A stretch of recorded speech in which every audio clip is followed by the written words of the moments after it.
Thinking about transitioning into a new role, but finding it hard to prove that you are the person for the job? Well, in today's episode of Build, we're going to tackle some of the reasons that may be holding you back. So stay tuned.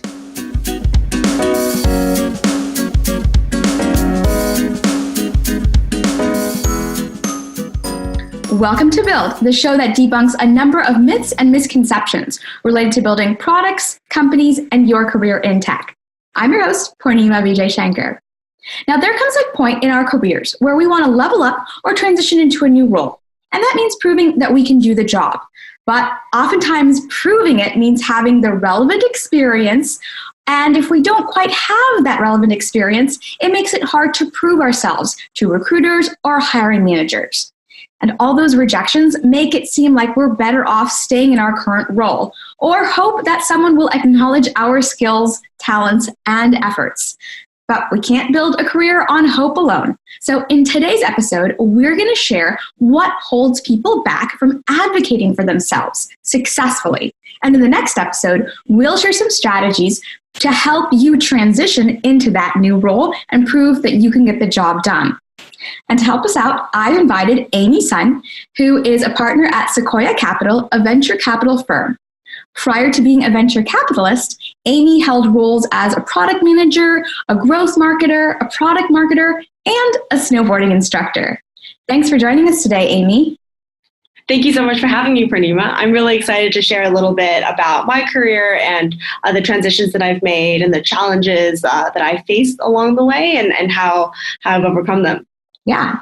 So you had a pretty interesting career path with a lot of different roles. Tell us, is this how you envisioned your career when you were just getting started?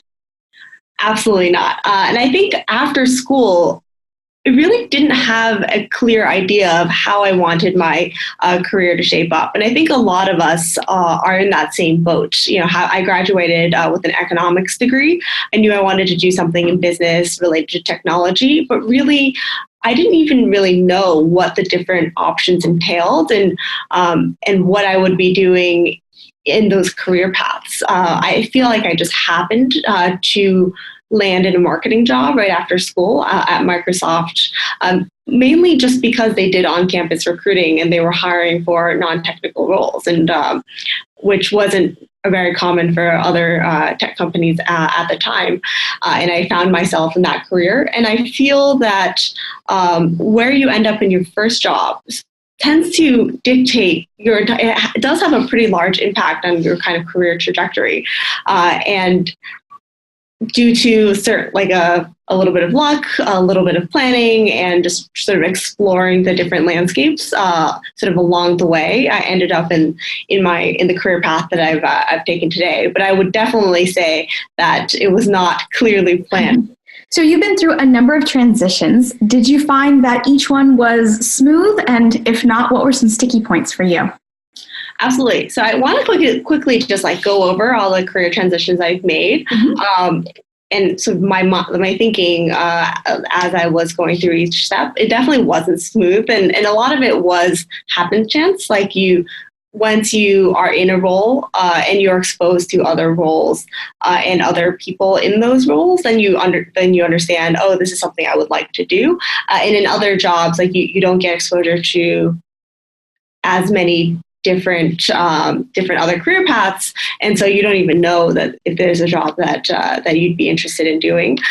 So my first job out of school was I was a product marketer at Microsoft. I was working on actually brand campaigns for Windows and Surface, and it just so happened that I stumbled into this job after school because I knew I wanted to go into tech, and I knew I wanted to do something that was both creative and analytical, and marketing seemed to be a good marriage of those two skill sets that I had. And it was also a non-technical position that was recruiting, at my college, whereas a lot of the other tech companies were only recruiting for engineers. So I just happened to get this job in Seattle. I was doing it for a while. I enjoyed, marketing, and I enjoyed learning more about technology and being involved in building something. But I knew I wanted to move to a slightly smaller company because Microsoft was such a large company at this point. points. And as an entry level person, you only got to see, a small sliver of everything that was going on, and you didn't quite learn all of the sort of fundamental skills that are involved in like building up a marketing organization.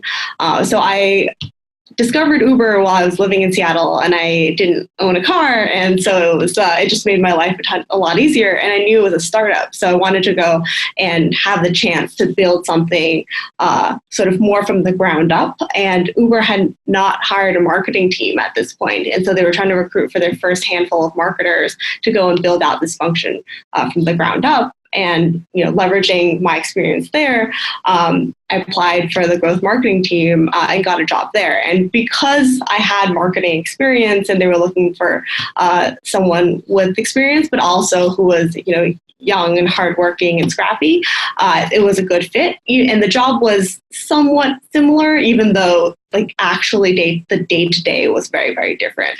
And it was in that job. So when I moved down to San Francisco to work at Uber, all of a sudden, because we were the first marketers kind of at HQ, and the team that we sat on was actually a product team. So we sat on the growth product team along with designers and product managers and engineers, and we had to build out the entire marketing stack from scratch.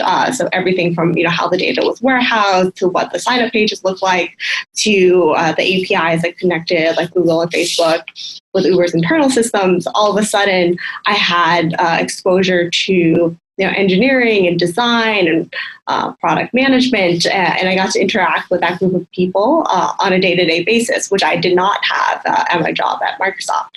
And so, as a result of getting exposure to these other roles, I realized that I found product management to be really interesting, and because I was there weren't that many people at the company, but the company was growing like crazy. There were a lot of product management needs that were actually very similar, tied into the marketing function, right? Like we had to build sign-up pages, working with engineers. So got a chance to experience what that was like firsthand, and realized that I really liked doing that job. And that's how I transitioned into product management while I was at Uber. And the transition into venture capital was actually something of a surprise to me. I did not think that I would leave product. I really liked working in product, and I expected that to be where my career went. But an opportunity just came up, and someone from Sequoia reached out. And it was through the process of like sort of learning about what the folks at Sequoia do, and learning more about venture capital, that I really fell in love with that line of work, even though it was never something I had actually considered actively until the opportunity arose. So each of the transitions was a little bit different, but I'm really happy with where my career went. But definitely, if you asked me out of school, like, is this where you think your career would be in like X number of years, I would have not given you this answer at all. Yeah. Now, I want to dive a little bit deeper into each of those transitions, but you had mentioned one thing, which I know people listening might be wondering, when you said some of it has to do with happenstance, right? Some luck. So how much do you feel, and I don't mean for you to like quantify exactly like, oh, it was 50% luck and 50% my skills, but maybe you can say like, what you felt was a happenstance in one or two of these roles. Yeah, I do think that keeping your like eyes and ears open for different opportunities and just learning from the people around you like helps with that, right? Just knowing who to surround yourself with such that you're exposed to the maximum number of opportunities at any given time, and like positioning yourself well for certain sort of for growth in certain areas is helpful with that. I would say I was extremely lucky to get a job at Uber when I did. It just so happened that I had the sort of right skill set that they were looking for like the first few hires in the team. And I feel that sort of move really exposed me to a lot of opportunities, because it's a super high growth company that has more that it needs to do than people to do the different roles. And so the opportunity to take on more responsibility than you're initially scoped to do was really, really helpful there in getting exposure to like different types of roles and different types of like career paths. Sure. And it's something that a lot of people do talk about, like, join the rocket ship, because then, doesn't matter what seat you're in and all that. So it's great that you had the right skill set and were able to get your foot in the door. But I know that people watching this are going to think, okay, well, that's fantastic for Amy, but I don't know, even if I had the skill set, would a company that's a growth stage company or a startup or even a big company want to have me, right? And a lot of these stigmas hold people from transitioning. So let's walk people through some of these stigmas and help them get over them, right? The first being what people are going to think of us. I don't know if you had one of these moments where maybe you were interviewing, or even as you were like submitting your resume, you're like, oh God, I wonder how they're going to perceive of this. Like, I haven't actually worked at a startup before. Yeah, absolutely. So I had not worked at a startup before, and I was actually pretty new in terms of my career. So I'd only had about a year and a half of work experience. That's great. So people, sorry, just to interrupt. So people watching this might say like, oh, they might be thinking you're too junior for this role. You're going to have to start at the bottom, but you had some marketing experience. So maybe you can touch upon that. Yeah, exactly. So I had some marketing experience, but only about a year and a half of it. So I was essentially just a year out of school, right, when I was applying for the role. And I think looking for an opportunity where what they're looking for is really smart, hardworking generalists is at a fast-growing startup. So when startups are hitting that growth phase, the first few hires they often make, either in marketing or product or data or engineering, tends to be in this like generalist position where they're looking for people that can wear a lot of hats, who can help define what the most important priorities are, and to work on whatever fire drill happens to, be the most important thing at that time period. And I think finding that is really interesting because it gives you the opportunity to explore a lot of different career paths and different types of jobs and different kinds of projects. And it'll help you understand like what is most interesting to you, what you find most fulfilling, what gives you the most energy. Mm-hmm. And I think that's what I was looking for when I got the job at Uber. Mm-hmm. I was one of the first 4 marketing hires at HQ that they had made.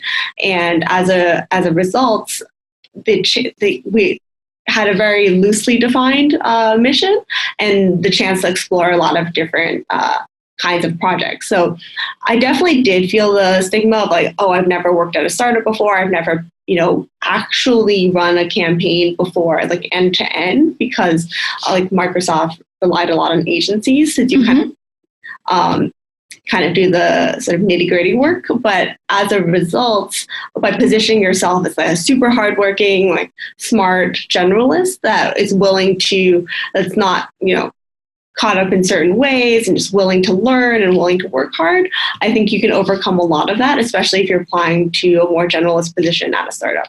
Yeah. So a couple of follow-up questions for that.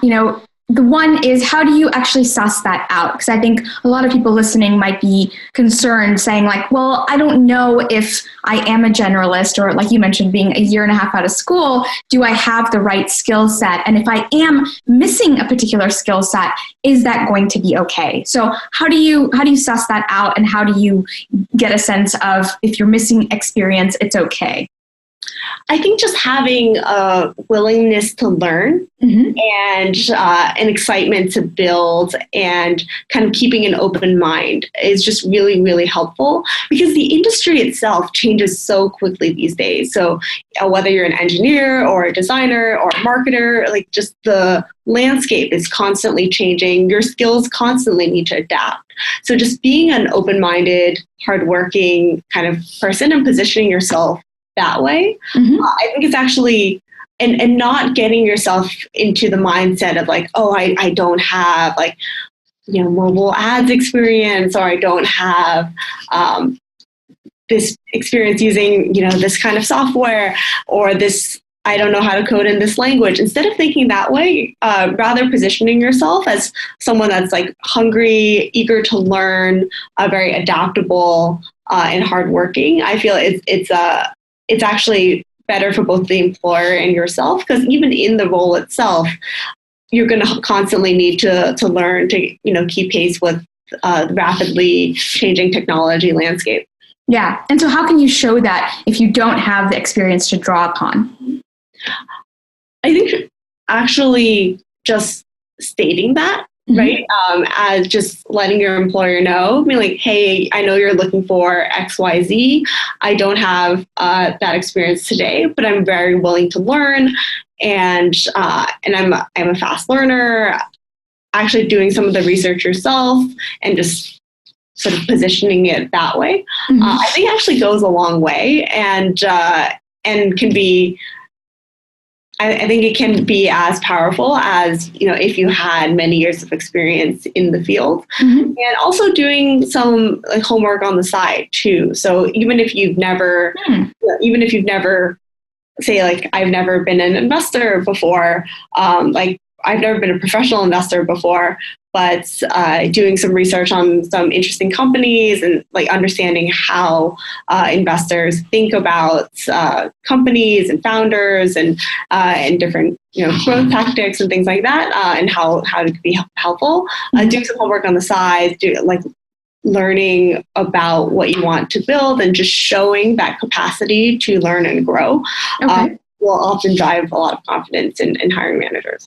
Okay, so let's switch gears. And a lot of times people feel pretty confident, even if they're missing a skill set or missing some experience. Like you said, maybe they've done some homework or a side project that they can showcase. But then their concern is, oh my gosh, I don't know if I can do this, because if I transition from this career, then I may be leaving this career forever.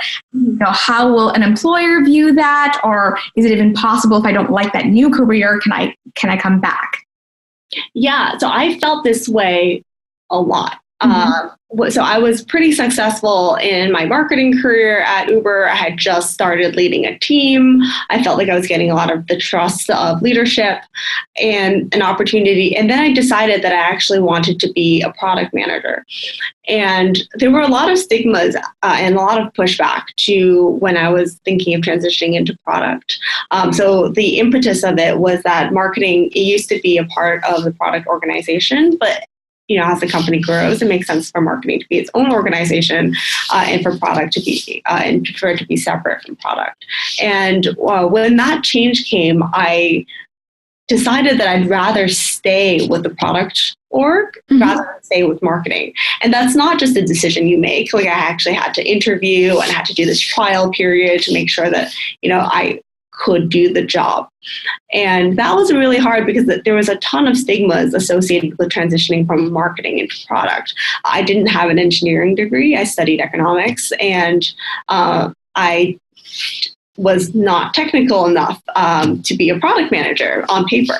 And I had never really done it before. I had done some product work from the marketing org. I had led some sort of projects on the side, but I had not, fully done the job before. So that was, that transition was really challenging, both from, I don't have the skills to do the job kind of stigma, as well as from my career in marketing is doing really well.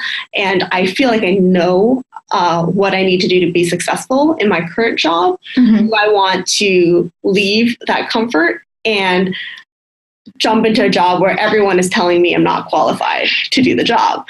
And that was challenging, but I had convinced myself that I would be more fulfilled doing the product work. And coming to that realization, it actually had to do with me doing a lot of homework and work on the side. So I led a few hackathon projects, and where I was the product manager on a short-term small project kind of in my free time or in the sort of designated hackathon time. I had led a few product projects related to marketing, such as rebuilding our sign-up pages or figuring out the flow of data from like marketing into our databases. And I found that kind of work gave me a lot more energy and it made me feel more fulfilled. And I really liked this cross-functional aspect of the job and of building products. So I had to gain confidence in myself that I would be more fulfilled doing this job rather than the job that I was comfortable, that I knew how to do very well. And I also had to gain confidence that I could make up for the skill sets that I lacked, and I could learn and be successful at the new job. And I never fully gained that confidence before I actually made the jump, I would say. Oh, okay.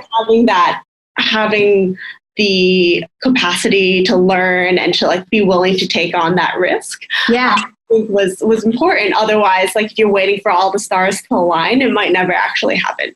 Yeah, that's actually a good point. So that was going to be another stigma I was going to bring up, is a lot of people feel like they need to be super ready. They need to have done the work, launched the product, whatever it is, like written the code before they'll take on the role. So for yourself, how did you kind of coach yourself through that transition where you said, hey, you know what, I'm not ready, but let's bring it on?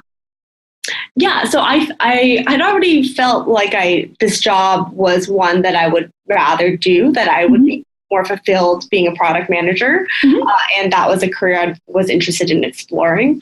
I wasn't like 100% confident that I could take on like more technical projects, like not having a CS background. So what I ended up doing was I sat down with all of my engineering friends and asked them, like, what do you think makes a good product manager? Like, what are the attributes that a great PM that you've worked with has? And like, what are the things that, a not so great PM does to avoid? That's a really good question. Yeah. And, they described to me, just really being the voice of the customer, like having clear priorities, just synthesizing all the requests from the other teams and the customers in a way that it easily translates to what we should be building and what should be highest priority for the engineering team, for the design team, creating a really seamless workflow between research, product design, data, engineering,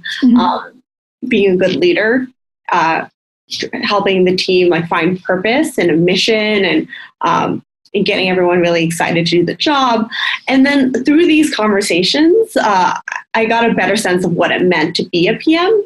And I also got the sense that, maybe I can bring something more to the table, and just that one element where I feel more uncomfortable isn't the most important part of the job.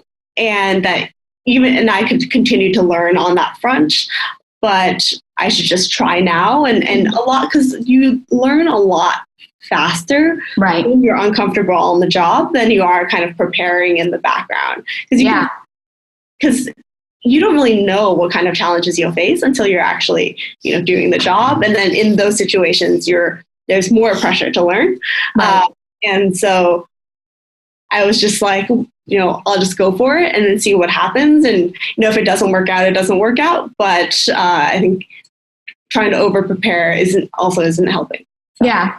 And you bring up a good point that, some of these day-to-day tasks or projects we're not prepared for. And a lot of it comes down, I think, to the type of organization we're in, but also how clearly defined a role may be, right? So if you compare the role of like a product manager versus an iOS developer, yes, both candidates or, both roles are going to have their differences day over day.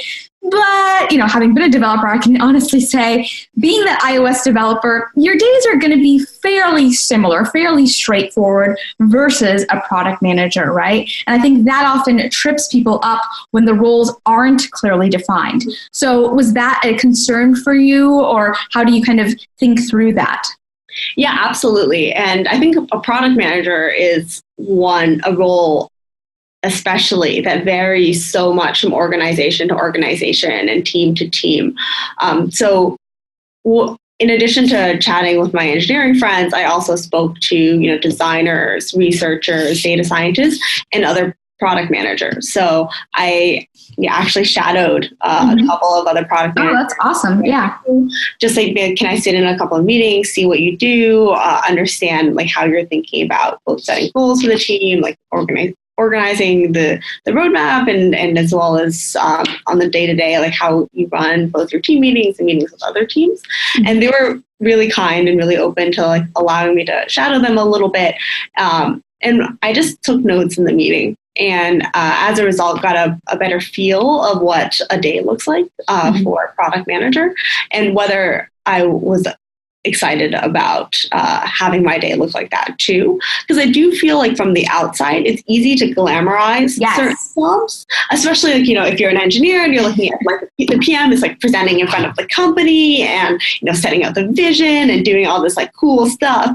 But in reality, that's like a very small percentage of time. And then the rest of the time is just like being in nonstop meetings, like from the morning to the evening and like dealing with all sorts of like inter-team conflicts, extra team conflicts, because you're kind of the first line of defense for the team itself.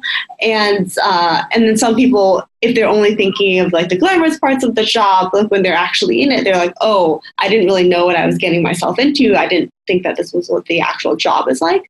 So before making a career transition, I definitely recommend doing all the homework in terms of understanding what the role entails, especially if it's a pretty big change, and like from engineering to product or from marketing to product, of really understanding like what you're going to get yourself into and what the job is, but also what the job isn't.